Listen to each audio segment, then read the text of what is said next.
All right, good afternoon, everybody. It is Peace of Mind Radio, and I am Brian Ramsey. And but you guys introduce yourself. Just say your name. Chris Vaughn. Tad How's that? Douglas. There. See, that's awesome. See, that's the way Stan always used to make me say my name. You go.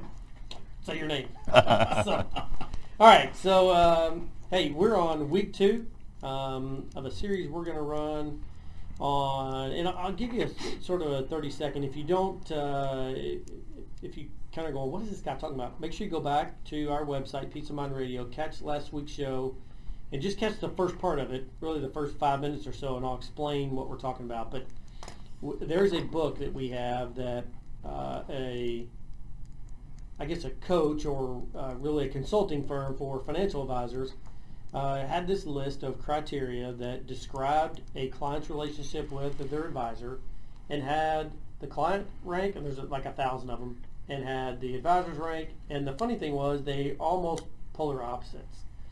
And what we started with last week was the investment strategy, investment performance, track record, that kind of thing. And we rolled it into talking about more mutual funds and exchange traded funds. So we sort of lumped them together. But that ranked from a client perspective as dead last in this criteria.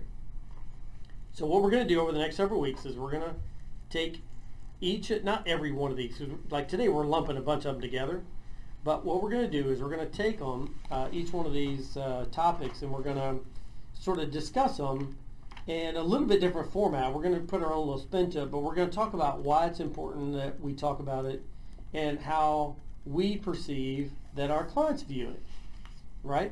Yep. And so I've gone through this program with this consulting firm, and so that's brought about some of the things that we do. For example, our client onboarding process, like our client reviews, which we call progress reviews, which again came right out of this book. And sort of we focused our conversations around this exact chart, what's most important to clients. So anyway, if you've got questions for us, 502-233-9800. You can catch us at, like I said, Peace of Mind Radio. If you want to catch any of our old, our previous radio shows, just go in there, you'll find it. And then we also, all of us, we do weekly podcasts, or maybe not weekly, but we do a series of podcasts. So we're updating our website right now, which hopefully will be done in the next couple of weeks, or maybe a month or so. But that will have each of our own separate podcasts, because we all put a different flavor on what we're talking about. So that'd be kind of cool. All right, so week 2, and this is week 2. One of the things that ranked very low from a client perspective, but ranked very high from an advisor standpoint, was the quality of the proposal, the quality of the material when you're talking about giving, let's say, a proposal or a suggestion to a client. And so what we thought we'd do is we're going to walk through a typical strategy that we present to clients, and we walk them through that process, and we're talking about an income sources in retirement. That's a lot of different things, but when you're constructing a portfolio, and Chris and I right now are in the process of instructing a program, which is an adult financial literacy program. Tad's in the middle of doing one as well, and we talk about this. So while we say it's a proposal presentation, that's kind of what we're talking about. Is that's something we present to a client as an overall retirement income strategy. And so we thought we would just take that and put a little bit different spin on there and talk about it, right? Yep. Okay. So in retirement, there's 2 forms of income in retirement. That's what we're going to walk through. There's permanent, predictable income, and then there's non-permanent, non-predictable income. Right? That's kind of the 2 forms of income. So who wants to take the first one? I'll take it. I don't care. Right. Chris? All right. Without going into a ton of detail, why don't you list or what your description is of permanent, predictable income? Okay, so permanent and predictable, meaning it is, you're not going to outlast it. You can count on this money. It's going to keep coming in every month, every year, whatever, for as long as you live. And predictable meaning the amount that's going to be coming in. You can calculate that pretty accurately. You can even look out into the future and predict that within certain parameters. So the kind of things that we're talking about when we're talking about permanent and predictable would be pensions, Social Security income, income from annuitized annuities, things like that. Yeah, perfect. Tad, what's the second thing we're talking about is like non-predictable, non-permanent income, which is what makes up that? Well, those would be investments that have a variable rate of income. It could be bonds, it could be stocks, it could be mutual funds, but those income rates are typically not guaranteed. Now, when I buy an individual bond, yes, that income is stated. So an individual bond might not fit that category, especially if we're talking about an insured bond. But other forms of variable income would come from real estate investments. Yep. If somebody owned a commercial piece of property or even a rental home. Right. Looking at an inheritance, when we calculate long-term cash flows, we put in anticipated inheritances, but they never come out the way we think. Right. Because people are living longer and it may not be nearly as much as we expect. Right. In life insurance proceeds. That can be a variable depending upon whether someone's borrowed from cash value, a number of other things that can influence it, and also whether it's a permanent policy you've paid into that has a guaranteed rate of return that's typically less than what you actually get. Right. So we can't always predict what the income's going to be. Yeah. So let me just let me paint a picture for those that are sort of driving down the road. Maybe you're here we go. Maybe you just left church and you're going where to eat. Go ahead and say it. Not Mexican. No, they don't want to say it. See, that's what I can't do it. I know, they can't do it, but I say it all the time. So maybe you just left church and you're headed down the road, and maybe you're going to the Cracker Barrel. Cracker There you Barrel. go. You're going to Cracker Barrel to eat. All right. So let's paint the picture, because I want to go into each one of these, and we'll take one and kind of go around the table here, because I want to go back and touch base on that. It's just one thing to label what it is, but I want to talk about another aspect to it. So think of it this way. If the first step when you're developing a income plan in retirement is to determine what your overall expenses are. That's kind of the first thing you have to do. And you got to be somewhat accurate. You can't just willy-nilly say, oh, well, I spend $4,000 a month, when in all reality you might spend $6,000 a month. It's going to make a major impact in your financial plan. So let's pretend that we've identified what your core expenses are, and let's say for easy math it's $5,000 a month. That's what you need every single month to support your lifestyle. Second thing we're going to do is we're going to look at your permanent predictable sources of income, and like I said, we're going to go through each of these in details in a minute. But let's say Social Security benefit, you're going to get a couple gets $2,000 a month. Okay. And then let's say you either have a pension or we have an annuity, which is really kind of a personal pension. And let's say that equals $1,000 a month. So of the 5 you need, the 3 is covered by permanent predictable income, meaning what you just said. Can't outlive it. It's always going to be there. It's always going to pay you until the day you die. Right. Or maybe even a spouse, but we'll talk about that later. Now, what we have to create now is $2,000 a month from your other assets, which we would say are non-predictable, non-guaranteed sources of income. Yeah. Right? And that's mutual funds. They can be in the form of an IRA, a Roth IRA. Typically that's where you own them. You can have real estate investment. You can have cash value life insurance, inheritance. You have all this other stuff that is in a pool that has to give you $2,000 a month for the rest of your life. And how we look at that is we know the permanent predictable income is what it is, and it's there. It's not going to change. It just is what it is. Now there's some COLA adjustments and things like that. But all your other investments, we looked at the probability of all those assets producing $2,000 a month for the rest of your life. That's the nutshell what it's all about. Plus inflation. Plus inflation, correct. All right. So now that you have that in your mind, come back and we're going to walk through each of these separately, and we're going to talk about how you would go about making that decision. It is Brian Ramsey, Tad Douglas, and Chris Vaughn. This is Peace of Mind Radio. We'll be right back. All right, we're back. It is Peace of Mind Radio on Talk Radio 1080. I am Brian Ramsey. I've got Chris Vaughn and Tad Douglas. And we are talking about, this is sort of an investment strategy, but we don't really get into the strategy piece, although I think we might in the last segment. Really what we're talking about is just the, basic investment vehicles we have available in order to build a portfolio. Now, there's all kinds of stuff, right? We could talk about individual stocks, individual bonds, you name it, but I think we're just going to stick to the basics and just have a conversation around that. And I think the last segment we're going to talk more strategy, but let's talk about, so in the last segment we talked about mutual funds, kind of what they were, but let's talk about exchange traded funds. Now these are very similar, but I'll let you guys sort of walk down that road and describe them.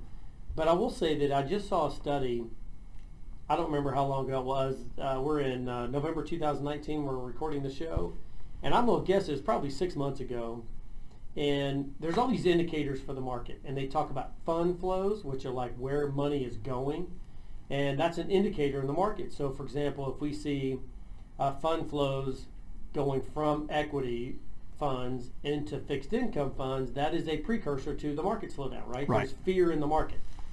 And so the other thing that they will show sometimes is they show fund flows from actively traded mutual funds, which are typically what we're talking about in the last segment, comparing that to passive index funds, which are exchange traded funds, and the flows from actively traded mutual funds to exchange traded funds is gigantic. Yeah. It's massive. And It's it like has this, been for several years. yeah, it's like this huge tsunami that's coming over our industry, right? It just is. And that's why, who was the guy that started Vanguard? Bob something? Bogle. Yeah, Jim Bogle. James Bogle? I don't remember his first name. Yeah, I think it's James. I could be wrong. Anyway, Bogle. He kind of had something going on, right? He was the first one to kind of start what we're getting ready to talk about. And they're wildly popular. And I don't know about every month, but every 6 months or so, I'll sort of go through the exchange traded funds, just kind of what's out there, what's new. And you're really getting into some very unique exchange traded funds. So you're getting out of the basic, boring S&P 500 that's been around forever, and they're really getting into more niche exchange traded funds. Right. So I think they're becoming more and more popular, but I hope they don't get away from their purpose, which is reflecting an index, right, and get into more actively managed, because then you're just recreating the mutual fund industry, and I think that's where people are trying to get away from. Personal opinion. Okay, exchange traded fund. Either one of you guys want to take the basics of an exchange traded fund? I'll give you the basics. Go ahead. It's there's a common misconception that I hear a lot of people say, well, they want to just buy the index. They want to buy the S&P 500 or the Dow Jones Industrial Average. You can't buy that. It's a measurement. That's like buying the number 2 on a ruler, right? What an ETF does is it tries to mimic what that index is. So in effect, you can actually buy those. The investments that are inside of it are designed to follow that exact index. And the really good ones are right on it. Yeah, that's exactly right. Tad, how do you, I know you use some exchange traded funds. Yes. Sort of explain when you're talking to a client and you're building a portfolio and you're saying, and you use a mix, right? So some mutual funds, some exchange traded funds. So maybe explain when you're explaining to a client why you're using an exchange traded fund, sort of what is some of the benefits behind the exchange traded fund? Well, first of all, I want to make one comment about the index funds. There are many ETFs that are not based on indexes. Right. What they are doing is they are basically investing in a niche. It could be growth stocks, it could be value stocks, it could be dividend paying stocks. Same thing with bonds. So they're not all indexes, but they're a very tightly measured group of stocks that's more scientifically driven typically than a mutual fund portfolio. But what I look for with investments, as I said earlier, is I'm looking for consistency. I typically use ETFs for things like small and mid-cap stocks. In some larger size U.S. companies, I tend to use mutual funds more for the fixed income side of the investments. But the advantage that an ETF has, generally speaking, over mutual funds is they're more tax efficient. Right. They do have lower internal fees, but I don't really look at the internal fees as much, because mutual funds have fees because they've got to pay the investment manager or overhead. What I'm really looking for is the fees, the investment performance after the fees. So the fees don't really matter if the performance is there. Now, there'll be people that will argue with me about that. But I do look for low fees, and I look for the after-tax returns, which is going to generally favor ETFs over mutual funds. That's a general statement. Yeah, no, I get it. Yeah. And I think, So in IRAs, it won't make a lot of difference, but in a taxable account, what we call non-qualified, right. Where we want to minimize tax implications, Right. ETFs tend to be more efficient. Yeah, they are. And I would say that I just Googled this, but the average internal expense, this is kind of one of the differences between mutual funds and exchange traded funds, but the average internal expense of an exchange traded fund was 0.28% versus the average of a mutual fund is 0.5 to 1.0, which I think at one point I did see the average internal expense ratio of a mutual fund is 0.88 if you average them all together. Yeah. So that's a significant difference. So if you're looking at the two on the surface and you have, let's say, a large cap fund, if you just own the S&P, which the S&P fund that we use is 0.04%, if you go out and get an average large cap fund that's trying to beat that index, it's somewhere in the neighborhood of 0.3 to 0.4 or something like that, so almost 0.5%. You have that actively traded mutual fund has to outperform by almost 0.5% to even make up before it catches break up. even. Yeah, to break even. Yeah. So I just think it's something to consider, something to evaluate. And that's why if you're listening today and you go, hey, my guy only uses mutual funds, I'd like to see what maybe a blend looks like, or maybe an all-out straight exchange-traded portfolio. By all means, come and see us. We're happy to do an evaluation of your portfolio. We can tell you exactly what the fees you're paying in it, and then we can show you what another index might look like. So anyway, just kind of throw that out there. And by the way, an exchange-traded fund, very similar to mutual fund in that you can invest in individual or stock portfolio. It can be fixed income, it can be real estate.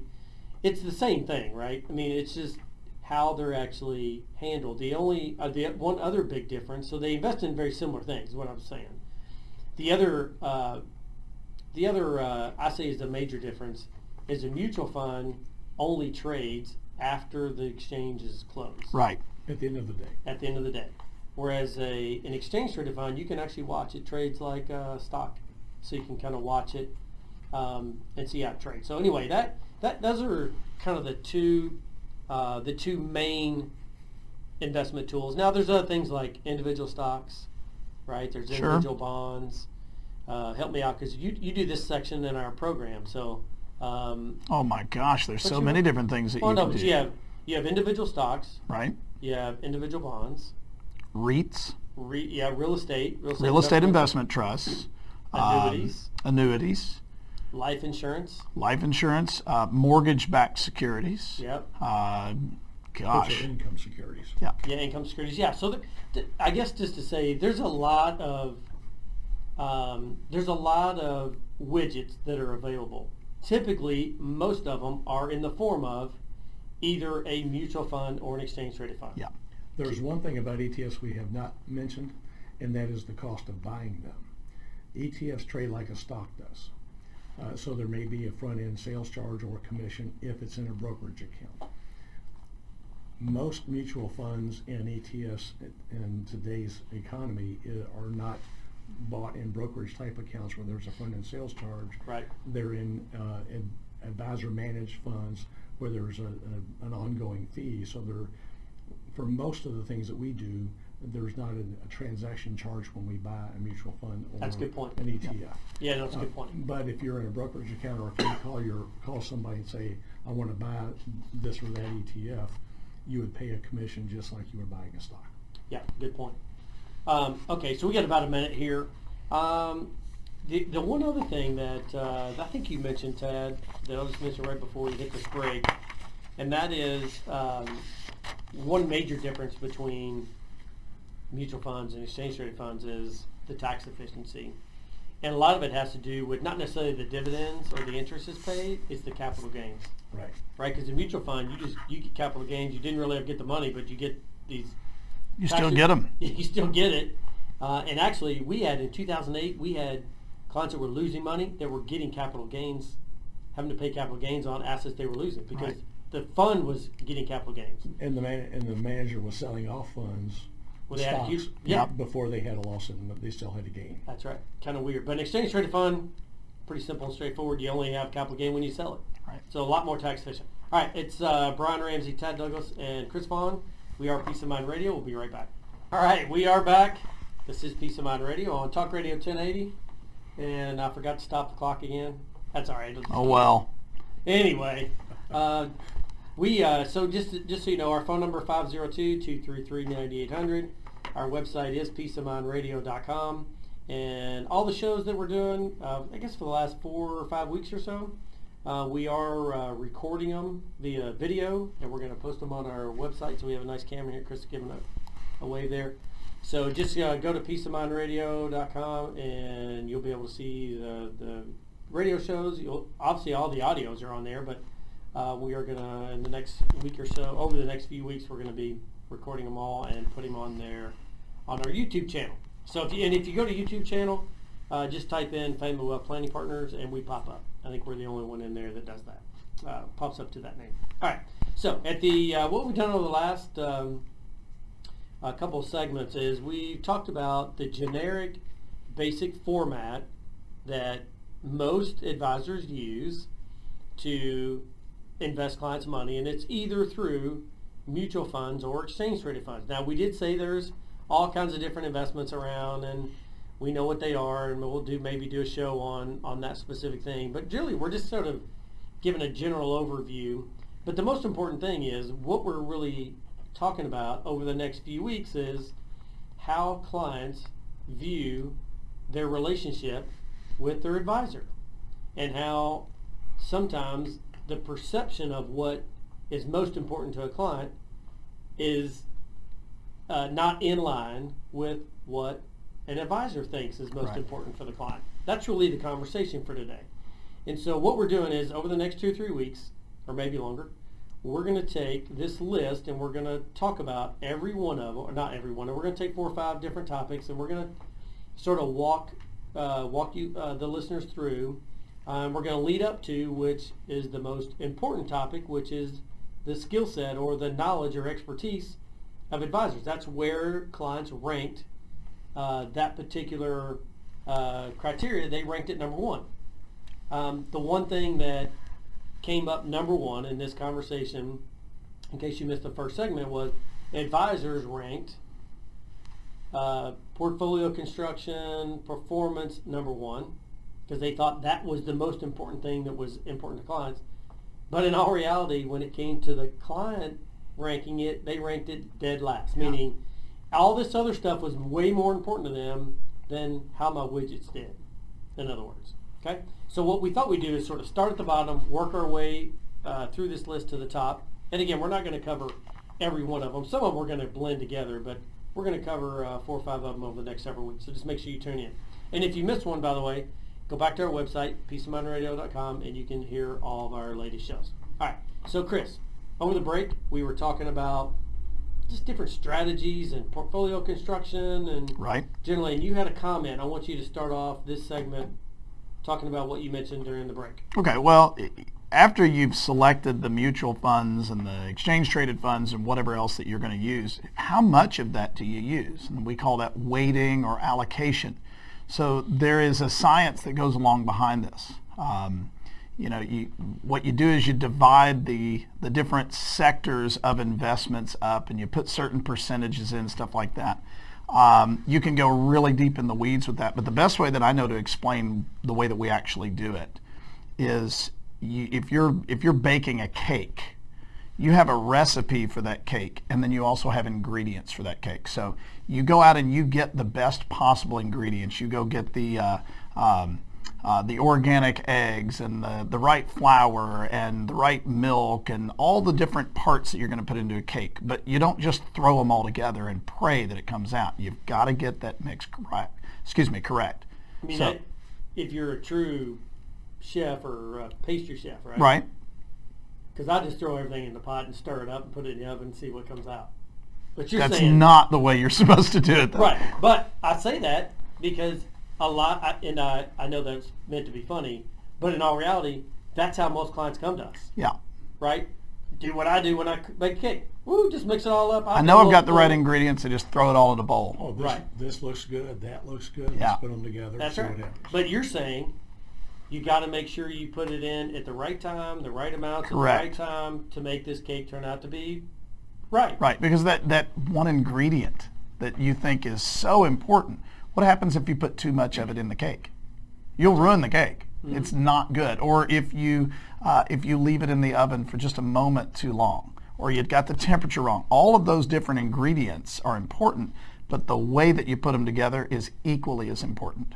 And that's why you have to have somebody that knows what they're doing Right. to bake the cake, right? Yep, that's a good way to put it. Or follow a recipe. So that's why I should go buy my cakes at Kroger or something. Anyway, I'd say this. This is a quick cake story. So every year I make cakes for my kids for their birthdays. It's kind of the thing that we do. And some of them turned out really good. Some of them, not so much. But Goes back to that consistency issue Tad Yeah. was talking about. yeah, correct. Yeah. So, I just throw everything in there and put a little color in there and, make it fun. What I did find out was, back to your point, and I'm gonna relate this back. I know this is strange, but I'm gonna relate this back. I had the recipe on the back of this box called for 2 eggs. Okay. All right. So I put the 2 eggs in there, and I was trying to sculpt something out of this multi-layer cake. Every time I would cut it, it was flaking off, and it wouldn't stay together. So I called my mom and I said, I'm having the worst time in the world. She's like, put another egg in it. Put another egg in it. So I put 3 or 4 eggs in there, and lo and behold, it firmed up. The cake was still good, still tasted good. It was firm enough where I could sculpt it a little bit. Now, here's the point about why I tell you that funny story. You guys didn't really laugh, but it's supposed to be funny. Now, see, there we go. All right, there we go. Good. But we're laughing at you, not with you. No, but here's my point. When you're building a portfolio, I will say that we have a lot of clients that when they go through and evaluate a mutual fund or an exchange traded fund, the first thing they do is, back to Ted's point, I made a note of that. He looks at 25 different criteria when it comes to a mutual fund. Clients look at 1, performance. Yep. So first thing they do is they go, oh, hey, look at this small cap fund. It has these awesome performances. And so they overload a portfolio with that one particular widget. And it winds up, they get into a scenario like we've had over the last, maybe 9 months ago, where we went through a period where small cap did terribly. Yep. Large cap did great. Small cap didn't do so well. And that's kind of relating back to this cake story. You never know when it makes sense for your particular situation, what you're trying to accomplish, where you need more of one particular widget than another, right? So if you're older and you're into your retirement years, maybe you don't overload on small cap stocks. Maybe you're more of a large cap stock where you have a little bit more stability. You still get some growth, get participation in the market, but you're not just willy-nilly picking something that you don't need to be in. Whereas if you go to, I'm not saying my mom is an expert cake maker, but She's better than you. well, clearly, she probably follows a recipe. See, I didn't. But that's the point is when you're in a situation where you're not sure of how to do something, you go to an expert like us and say, here's what I'm trying to do. What is the best solution for me? And we can say, oh, okay, in your particular situation, And there's all these different criteria we look at in your situation in order to build a portfolio. Maybe it is that we use 2 or 3 more eggs over than what's called for because it's right for what you're trying to accomplish. Yeah. And you only know that if you go to an expert. If you try to do it on your own, you're going to wind up in a situation like I was in where I couldn't get this cake to work right and it kept falling apart and I was wasting cake and wasting icing and wasting everything else, where had I gone to an expert to begin with, my mom would have said, had an extra egg, and I wouldn't have had all that waste. That's a great example when you talk about how many ingredients and time and effort that you wasted to be able to cut that cake correctly. Think about that same concept in putting together a good financial portfolio. How much money and time did you waste? And time is critical when we get into compounding. How much time did you waste in not having the right allocation, not having the right recipe before you got it figured out? Well, and think of it this way. The cake box I bought was $3. I think it's like $3 or $4, right? It's okay to make a mistake with a $3 box of cake. Right. What you can't make a mistake on is $200,000 or $300,000 you get sitting in your IRA and you make a bad Exactly. selection, or you overweight one area and it costs you. That's where you can't make a mistake. When you were talking about the cake, it reminded me of a recent new client that came in who's been buying his own, making his own investment decisions, and the areas that he was picking have not done well lately, and he kind of says, I don't know what I'm doing, it's stressing me out.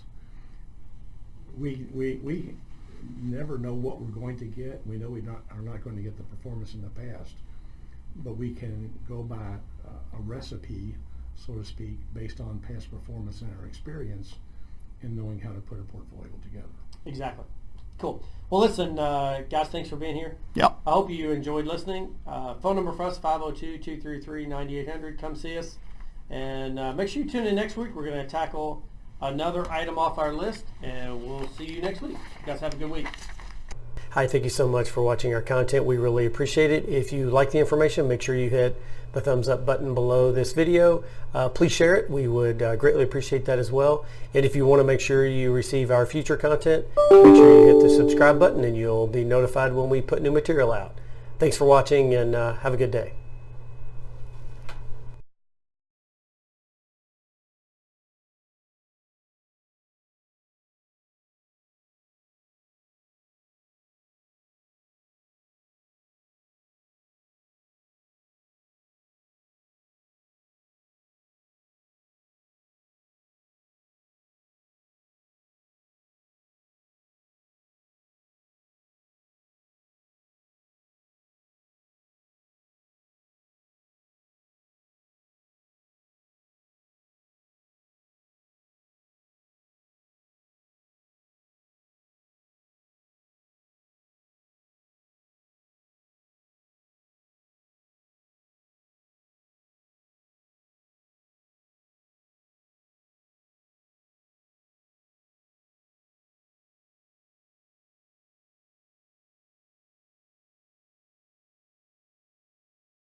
Hi, thank you so much for watching our content. We really appreciate it. If you like the information, make sure you hit the thumbs up button below this video.